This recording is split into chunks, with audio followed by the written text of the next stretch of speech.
வணக்கம். கோவை மாவட்டம் கிணத்துக்கடவு சட்டமன்ற தொகுதிக்குட்பட்ட மதுக்கரை மார்க்கெட் பகுதியில் இன்று நடைபெற இருந்த கனிம வள கொள்ளைக்கு எதிரான ஆர்ப்பாட்டம் காவல்துறையின் அனுமதி மறுப்பால் ரத்து செய்யப்பட்டிருக்கு.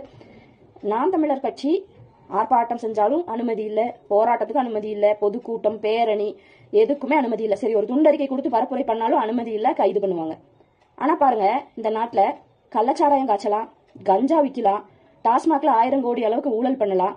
ஒரு அங்கீகரிக்கப்பட்ட அரசியல் கட்சி தலைவர் வீட்டுக்குள்ள பூந்து அவரோட பாதுகாப்பு படையில இருக்கிறவரை சட்டையை பிடிச்சி அடிச்சு இழுத்துட்டு போலாம்.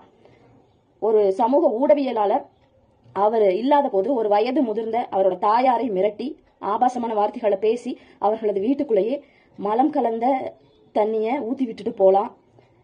கொலை பண்ணலாம், சங்கிலியை பறிக்கலாம். அப்புறம் கனிம வளத்திற்கு எதிராக போராடக்கூடியவர்களை டிப்பர் லாரி வச்சு அடிக்கலாம். கள்ளச்சாராயத்தை எதிர்த்து கேள்வி கேட்ட மாணவர்களும் கூட பார்க்காம அவர்களை வெட்டி கொள்ளலாம்.